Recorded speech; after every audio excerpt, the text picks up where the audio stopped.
Good afternoon, everyone. Good evening. Thank you again. Happy New Year's. It's 2025, and this is the first episode of 2025 for the Cigar Connection Show. We are here at Cypress Cafe and Bar. I'm not going to talk too much about it. I'm going to let Lorenzo Ramos talk all about it, tell us about the Goodfellas Cigar Club, talk about this establishment, and talk about himself. Well, welcome.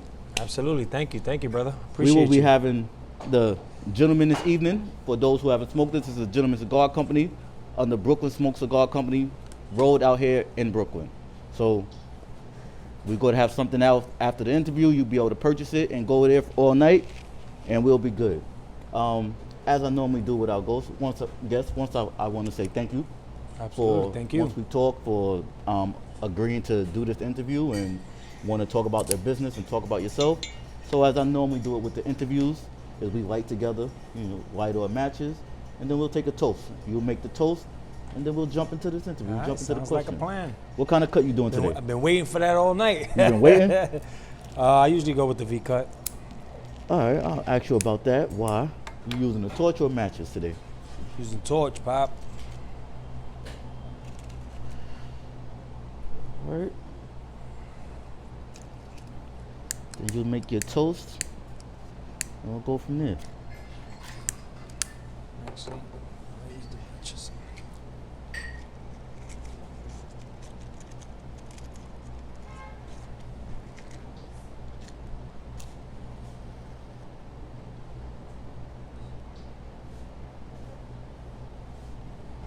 Is this your first time having a gentleman, or your first time? Okay, all right. Well, First time and not the last. of course. Tell me You why actually gave me this the first time we met. spoke, yes. Okay. And I've been having it in my humidor curating for a little while, so All right. Well, it's a perfect time to crack it open. perfect time. Get your feedback on it, Absolutely. and we'll go from there. So, what we sipping on tonight? We got this Japanese whiskey, Shinju. It's called Shinju Whisky, Japanese whiskey, and this is what we're having tonight. They're sponsoring us, and we're going from here. Your option to make the toast. Cheers to a beautiful new year, to more success, and most importantly, health. Cheers.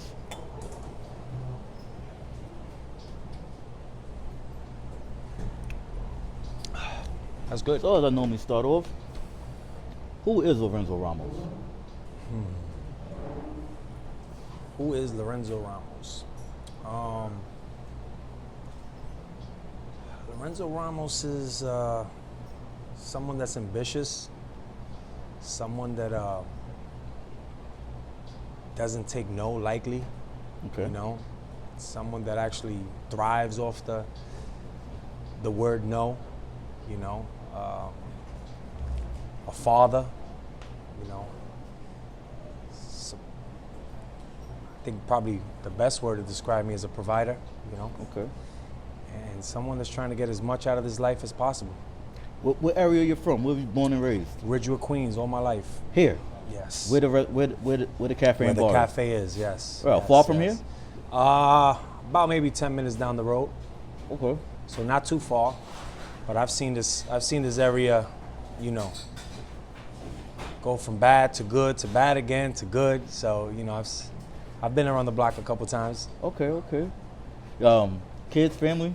Yes, I got 4 beautiful children, a beautiful wife, who they're my support system for sure. And motivation? Oh yeah, and motivation for sure. Okay. And headache, but it's all right. We'll take it. Okay. What school you went to over here? Grover Cleveland. Cleveland? Grover Cleveland High School, yeah. And how was it there? When I went, Yeah. it was tough. It was it's all right. Not too crazy. I mean, I hope it's better now. But when I was there, yeah, it was a little wild. When you was there, did you think this would be your dream? This would be something you'll be doing? I knew I always wanted to work for myself. That I did know. We have a bunch of dreams. Which ones come true, we don't know. But Okay. I think this is exactly what I wanted for myself. Even as a young kid, I always knew this is what I wanted. So high school jobs, summer jobs, It was all a stepping stone. It was All a all. stepping It was stone. all. It was all a aspect of my life where I was just gathering information, seeing the higher ups with the responsibilities that they have, and just saying, I could do that. That's not a, I don't look too hard. They don't look too hard. Okay. Until you in it. So what roles as you had, like jobs that you did growing up, that you was able to take things from that helped you I worked everywhere, man. put this together?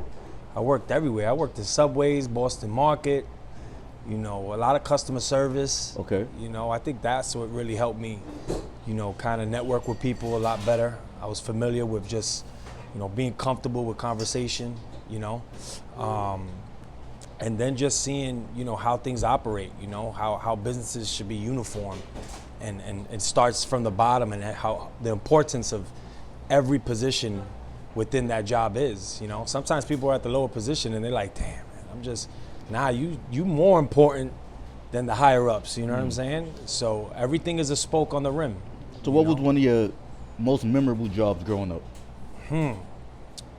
I want to say my most memorable job would probably be a plumber, because I did plumbing for a long time. Why you say that?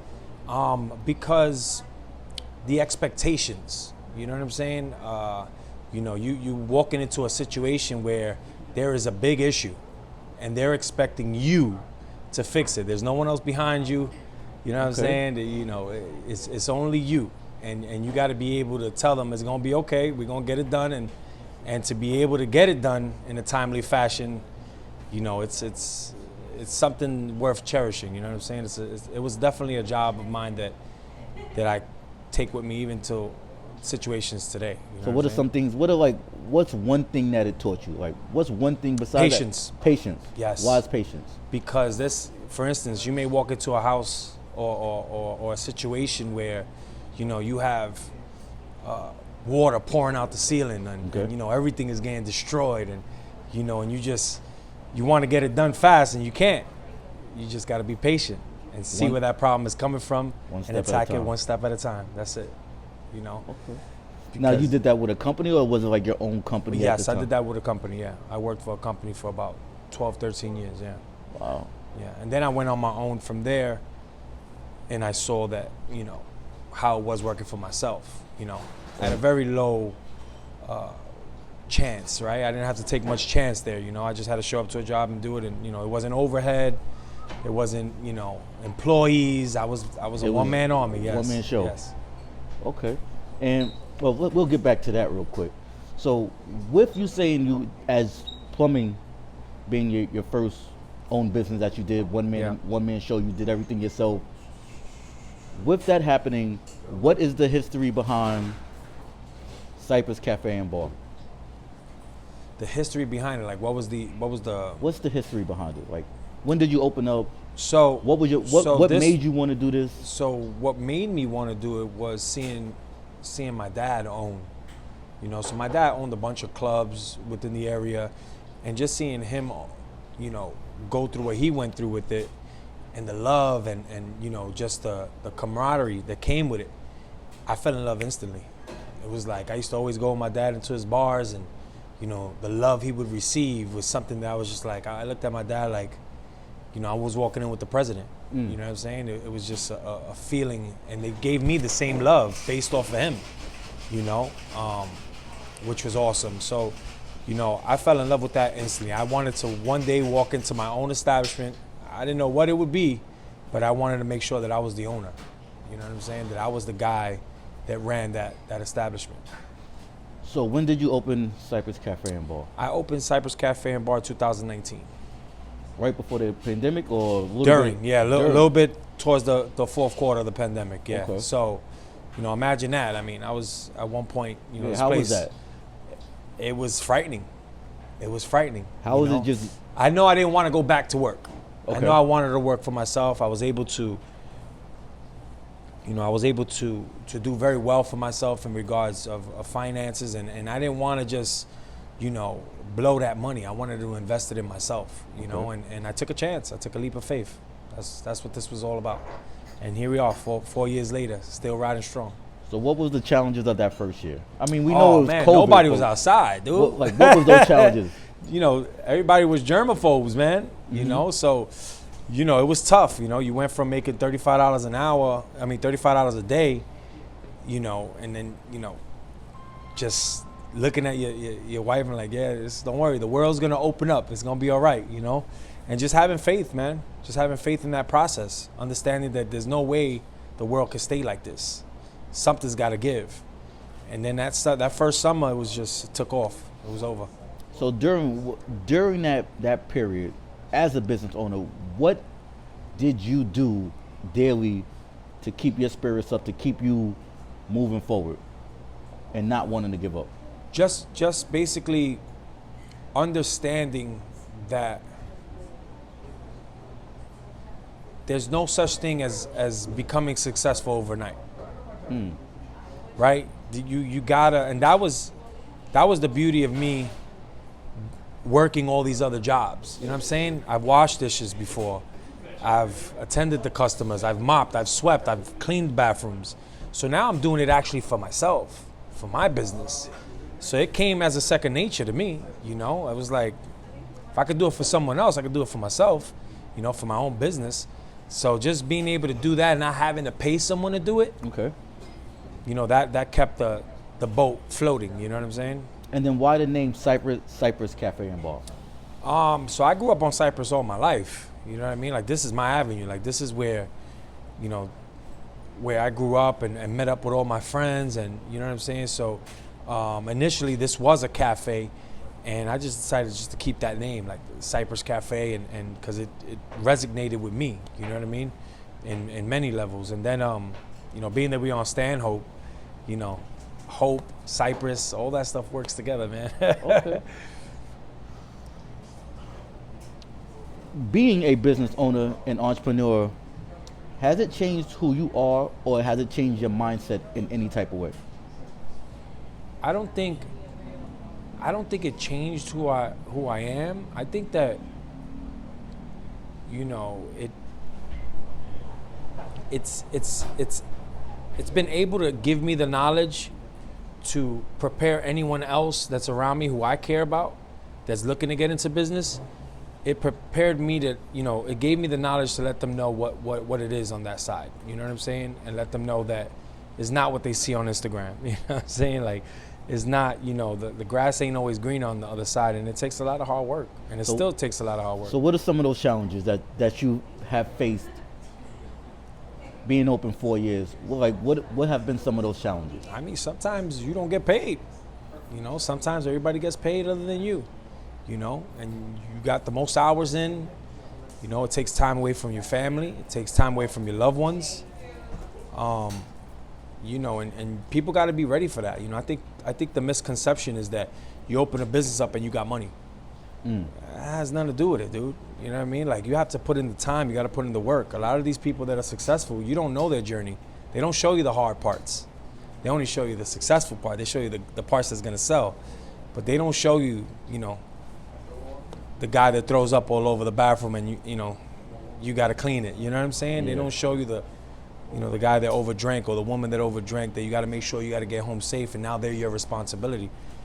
You know, all that stuff comes with, you know, great responsibility, and you got to be on point. And then what's some of your successes as being a business owner and entrepreneur?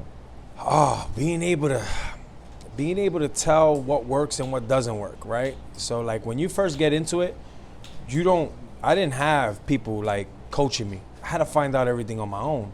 And I think that's the best way to learn is like, you know, finding out that what works and what doesn't work on your own, not based off of someone else's opinion that hasn't even done it, you know, just because it didn't work for them or whatever reason that they're telling you to. But, you know, for me, it was just like going through it on my own, man, just figuring out, you know, what was good and what was bad, and understanding that, all right, we're not going to make that mistake no more, you know? And was that easy, or who, if anybody, would you go to whatever that stress was of things not working? Who was like that encouragement to like? These bad boys right here, cigars, man. The cigars. Absolutely. So is that what got you into cigars, or were you smoking before? No, I was always smoking, but I think, you know, creating this Goodfellas club with all the Goodfellas that are involved, I think that helps, you know, any situation, not only being a business owner, but any situation overall. For me, it was, you know, it was a line of therapy that I was able to access at any given time, you know, and that helped me out a lot. And when did you create when did the Goodfellas Cigar Club, when was that created? We're about 2 years in now. Okay. And it's just been phenomenal, man. It's just been great. You know, it's been a huge impact to the business. You know, it's been a huge impact to the community, I think. And you know, it's great. I mean, why not, you know, go to work and enjoy something that you love doing, you know? So what is the whole premise? And why did you start the Goodfellas Cigar Club? So it's funny. It actually started by accident.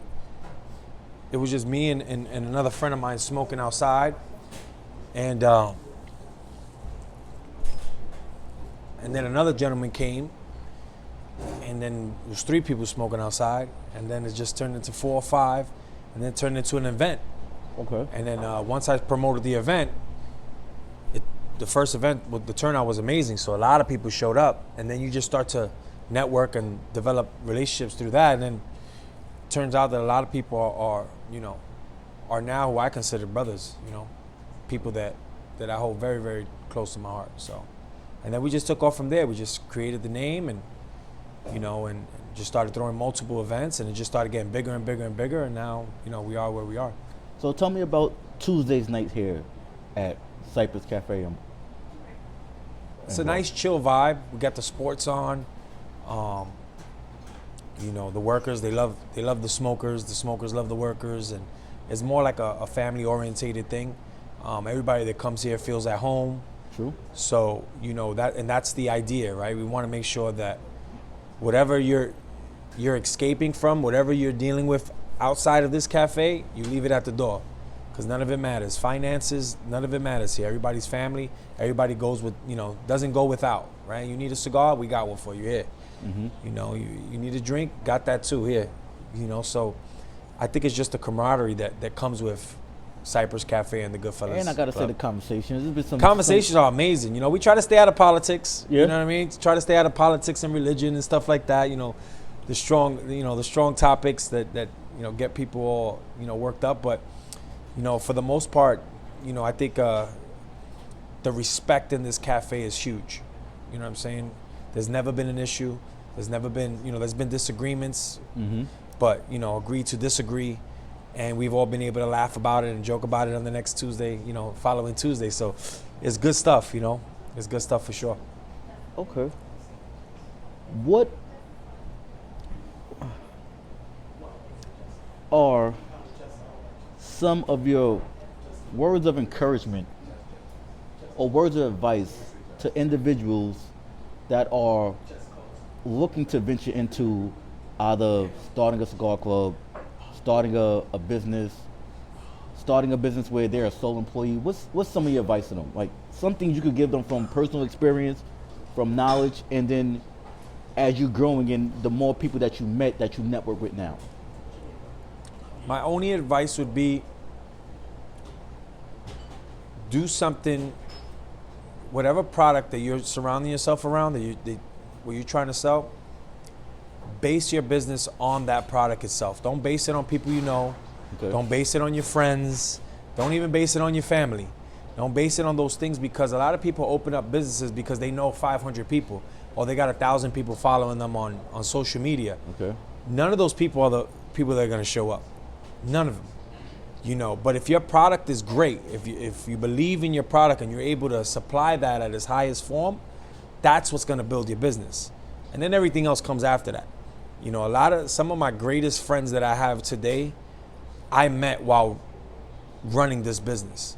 I've known people for 20, 30 years that hasn't walked through that door and supported my business. How did that make you feel? At first, you know, you feel salty about it. You know what I mean? Because that's not who I am. You know, I'm a person that I want to support whatever vision you got going on. You know what I mean? That's who I am.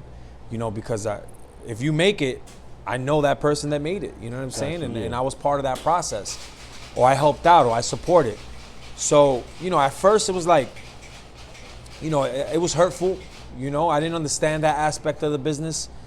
But as you move along and you start meeting some genuine people, and you start meeting some real supporters that love what you do here, you're like, wait a minute, it's not nothing that I'm doing wrong. Gotcha. You know what I mean? That's how they want to move, and that's fine, and I don't blame them for that.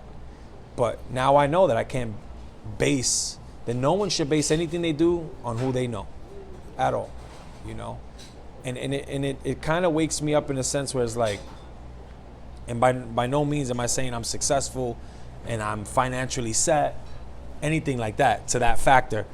But, I think a lot of things that we hear from, especially like in the hip hop community, oh, he made it, he never came back. Or he don't look for people, but why are you looking for them? You weren't looking for them in the process of their success.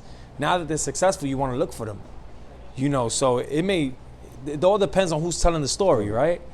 So I understand that now, when Jay-Z can't go back to the neighbor, for what? You know what I mean? To bump into the people that didn't believe in his process, that didn't believe he was going to make it, you know what I mean? Okay. So, build your business on what product you're trying to sell and go with that. Don't go with anything else. So what other events that you normally host here during the week? We got karaoke. We got live music on Saturdays. We do got karaoke on which days? Fridays. We do karaoke Fridays right now. Okay. We do couples Thursdays, which we're just starting up now. Live music every Saturday, and then we close Sundays and Mondays. So you have a live band here on Saturdays? Sometimes it's a big band. Sometimes it's just one solo singer, doing covers or whatever the case may be. Okay. Depending on the crowd, if everyone agrees to it, you're able to light up, have a nice cigar, and enjoy the ambiance. Mm-hmm. But yeah, we try to keep busy every day. Okay. All right. Living here in Ridgewood your whole life, Yeah. have you ever thought about saying that's it, I'm going to venture out, I'm going to go some other place? Oh yeah, absolutely. And what stops you?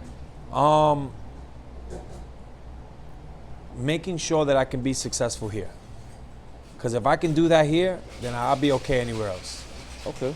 Because this is where it's at. You know what I mean? Like if you could do anything, if you could be at the smallest form of success here in New York, you'd be okay anywhere else. Because it's tough out here, man. It's a lot of businesses, a lot of people, wanting to follow that ownership dream and things like that. And it's a grind, man. It's a grind. So if you could do it here, you could do it anywhere. The Gentleman's 10. Gentleman's 10. 10. Gotcha. All right. Where we ask you to tell us 10 daily essentials that you need and why. So you this first interview of 2025. So we 10 essentials. 10 daily essentials. Daily essentials. 10 daily essentials that you need. Whatever your process for the day that you have to go through or you apply that helps you be who you are every day. 10.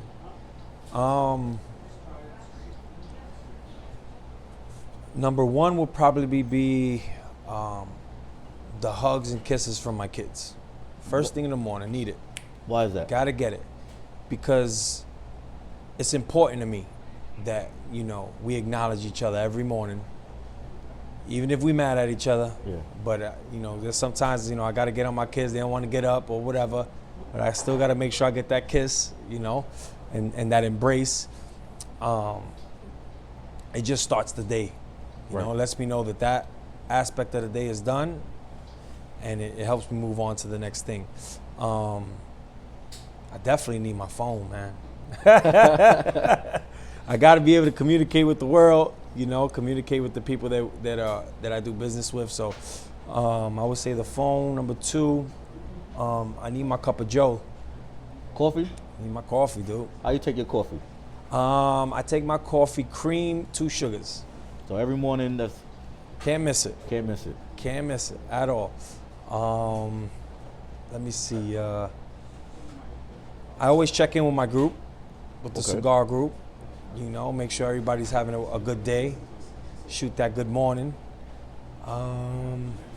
Damn, 10 is a lot, man.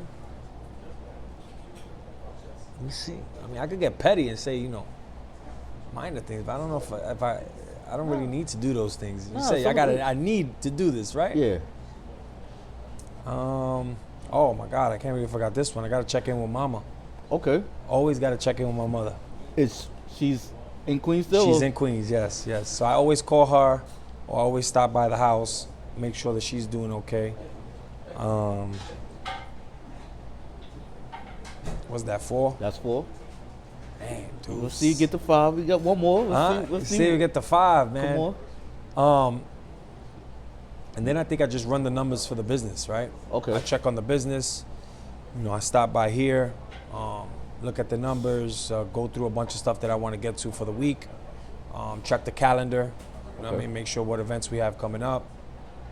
Are you into the gym, working out, physical fitness? When I can. Okay. So it's holding, not a daily holding thing. it in right now, not a daily thing. It's not an essential. Not for me, not right now. But I think just checking up on the business, doing a lot more research on how we can expand and things like that, which all falls under number 5. But and to create another 5, we're gonna have to. All right. We're So gonna have what to about come back to that? What about mental? Like, when do you take some time throughout the day, or do you make sure throughout the day you take some time just for yourself to make sure your head is clear? So, I always love a 12 o'clock smoke. Okay. So I like to have a nice big breakfast, and then I'll go and I'll have a nice 12:30 smoke, just to ease my anxiety, ease my my mind just working always, and every other day, I would say maybe about 3-4 times a day, I go to church, Really? morning. Okay. Yeah, I stop at the church. I love when it's nice and quiet. I'm usually the only one there, and it's just me and the higher power, and it helps me. It helps me get throughout my day. All right. So that's 6. That's 7 actually. That's 7? That's 7. I got 3 more? 3 more. I gotta smoke, man. You know what I'm saying? Oh wait, I said that, right? 12:30 smoke? If you don't have your 12, if you missed your 12:30 smoke in church, Then I gotta get that. does I gotta it, get does that it throw 7 your o'clock day? smoke. Does it throw your day off? Or, It don't. It don't. Sometimes not going to church throws my day off a little bit. But I still function, Mm-hmm. But the smoking aspect, I gotta have that time to, to kind of like come down, and just relax, think about the real important things, Okay. and converse with my guys. You know what I mean? What I got? 7, 8? You 7. That's 7. Dang. 7. Seek 3 more. Probably research on cigars too. Really? Yeah, I love to know what's new coming out. I love to see what my guys know. So how deep besides what's new coming out? What do you look for? Since we talk about that real Yeah. quick, what are you looking for when you do smoke a cigar? Are you just looking for the purpose of having a smoke and relaxing, or No, it used to be. I mean, when you start off, it's like that, right? Okay. I just look for a good draw. I look for taste now. Now I know how to, distinguish certain cigars and stuff. But yeah, I look for that good draw, them spices. I look to see if the name lives up to the hype. Okay. A lot of times it does, but sometimes it don't. So flavor that's profile. okay. Flavor profile with a cigar. When you said spices, what spices you looking forward to when you do smoke one? Man, I like the peppery taste. White or black? White. White? Yeah. Okay. I like that peppery taste. I love to do the compares. I like to pair the cigars with certain drinks and like certain whiskeys, scotch, Okay. things like that. This is actually pretty good. Pretty good Shinju? whiskey, yeah. Oh, okay. It Thank you. actually complements the cigar very well. Okay. But yeah, that I can't do so much on a daily because you don't want to drink every day. You can't drink every day. You know what I'm saying? Yeah. But when there's some good downtime, yeah, nice good cigar pairing would be great. What's been one of the best pairings you had so far? Wow, I would say. I mean, are we allowed to say other brands on Oh, that? Yeah. All right. Cool. You talk about yourself. I mean, dude, I have to go with that. I would have to go with that 20-year anniversary with a Balvenie Caribbean cast. Really? Neat. One of my favorites. And I would say coffee, but coffee goes with everything. Coffee goes with everything. Okay. And so how long you been smoking for again? A little over 10 years now. All right. And what have you learned about the cigar culture, cigar communities? Oh man, and what have you seen changed over the time that you've been smoking? I think it's definitely developing a lot of steam right now. You know, a lot of traction. The cigar community. A lot of people are more open to smoking, which is great.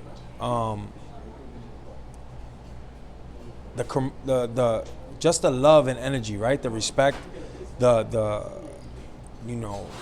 capability of just being able to sit down. You may not know anybody, but someone might be interested in the smoke that you're having, and they may ask you about it, and that just easily develop. You know, you get a nice, good conversation out of that, and just the ability to just network and meet different people from all different races. You know what I'm saying? It's like there's no bar when it comes to who smokes, and there's no limit. Okay. Everyone who enjoys a cigar comes from everywhere, and that right there caught my attention.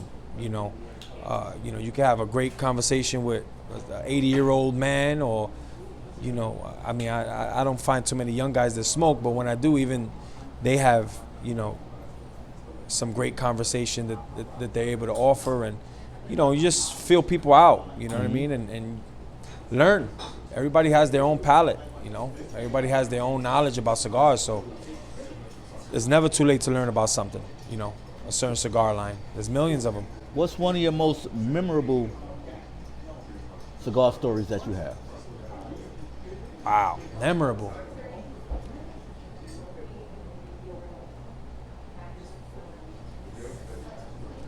There was this guy, and I'm not gonna say his name.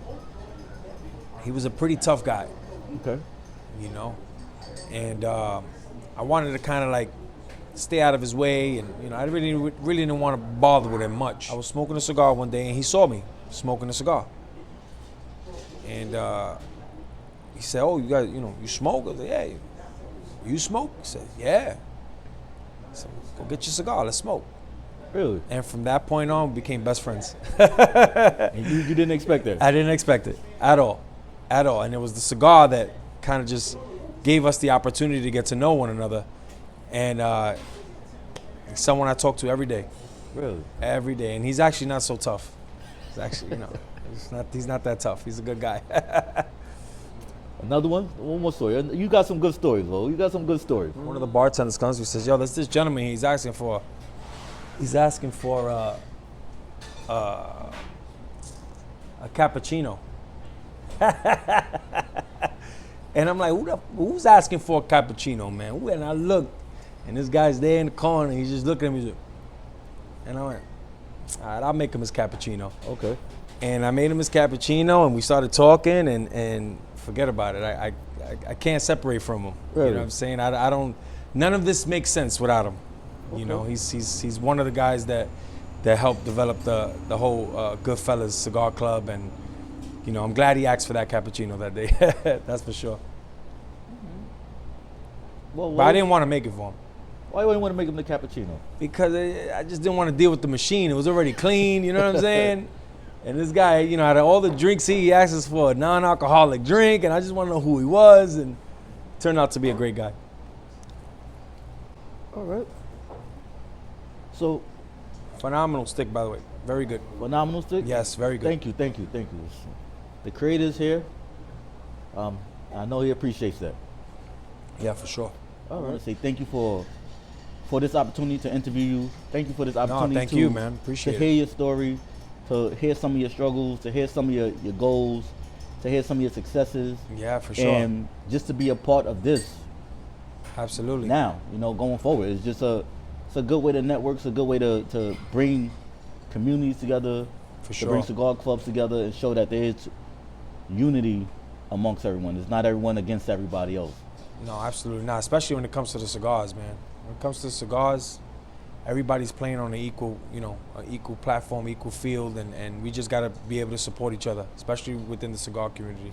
So please tell everybody the address of Cypress Cafe and Bar. Please tell everybody the Instagram and your hours of operation and days of operation. Absolutely. So Cypress Cafe, of course, is the name of the bar.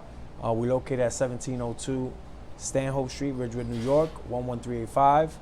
And the hours of operation, of course, are from 6 to 2 a.m., Tuesdays through Saturday. Hope to see you guys come out. Instagram, let them know. Instagram, Cypress_Cafe_. All right, so everyone, please, you're watching this, you're here today, make sure and go and follow. Please come through Tuesday through Saturday and support, have a drink, relax, and definitely come through on the Tuesday night. I'm normally here sometimes, and have a stick with us and enjoy. Without any more being said, we're about to start the music. Yes, we're about sir. to have some cigars, we're about to network. Let's do it, let's smoke. We're about to enjoy some more Shinju, and we're about to have a good night. Everyone, please, as always, thank you, and God bless. Yes, Until the sir. next one. Appreciate you, brother.